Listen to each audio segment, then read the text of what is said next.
చిన్నపల్లిలో కొంతమంది ఆదివాసులు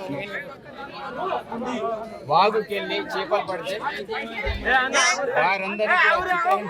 అబ్బో ఇక్కడ కేజీ చీరలు కొంటే అర కేజీ చీరలు ఫ్రీ అంట. మంగళ్య షాపింగ్ మాల్, కేజీల్లో సేల్, టన్నుల్లో ఆనందం. విపరీతంగా పుట్టి ఇప్పటి వరకు కూడా వాళ్ళని వదలకుండా అటవీ చుట్టూ తిప్పుతున్నా ఇక్కడ ఉన్నటువంటి ఎఫ్ఆర్ఓ కావచ్చు, ఎఫ్డిఓ కావచ్చు, అదేవిధంగా డిఎఫ్ఓ గారు కావచ్చు, ఎవరైతే కన్సర్న్ డిపార్ట్మెంట్కి సంబంధించిన అధికారులు ఎవరైతే ఉన్నారో ఇమ్మీడియట్లీ వాళ్ళని ఇక్కడ తీసుకొచ్చేంత వరకు కూడా నేను కూడా ఇక్కడ నుంచి కదలా. మేము ఆదివాసం అన్నా, ఆదివాసం మా పిల్లలు చేపలకు పోయింది.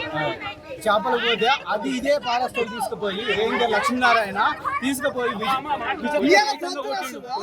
పిల్లల్ని విచక్షణ రహితంగా ఇష్టానికి వచ్చి ఇష్ట రీతిలో కొట్టింది. పిల్లల్ని కొట్టే రైట్స్ సార్కి ఎవరికి రాజ్యాంగంలో ముందుగా కొట్టి వాక్కు చేపలకి వెళ్ళి అది ఆదివాసం హక్కు ఉంది, పోయే హక్కు ఉంది, మాకు హక్కు ఉంది. మేము పోతాం,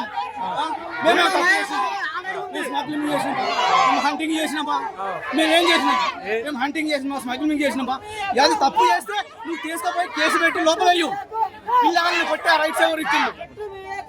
కొట్టాల్సిన అవసరం ఏముంటుంది? పిల్లలకి లేదు. మా పిల్లలు మాకు రక్షణ అప్పగించాలి.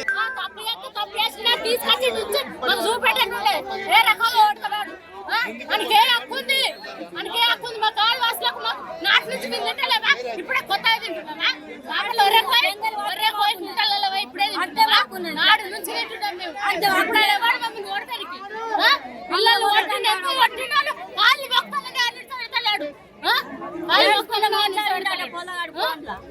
కాళ్ళు మొక్కుతా నేను కరెంట్ కావాలి. మా పిల్లలు మేము ఉన్నట్టు ఉండాలి. చేపల దగ్గరికి వెళ్ళారు.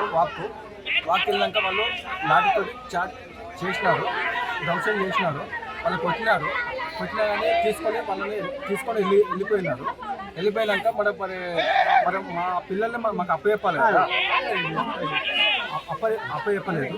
ఇప్పటి వరకు ఇప్పటికే 4 గంటలు అవుతుంది. ఇప్పటికీ మాకు అప్పచెప్పలేదు. మరి అప్పచెప్తారా లేకపోతే మనం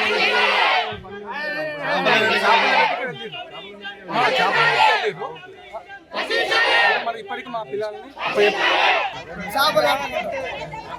ఇవాళ పొద్దున వచ్చి డాక్టర్స్ పట్టుకొని మేము దొంగతనం చెప్తున్నాం. అయ్యాలు మాకు ఏం లేదు. మా పిల్లలు చేపలు పోతే పట్టుకొని నిశ్శబ్ద రహితంగా కొట్టేసారు. పిల్లలు ఈ కుషుడాల్సిన ఫారెస్ట్ ఎఫ్ఆర్ఓ గారు, బీట్ ఆఫీసరు, వాళ్ళ ఉన్న వాళ్ళు పిల్లలు ఘోరంగా కొట్టేసారు.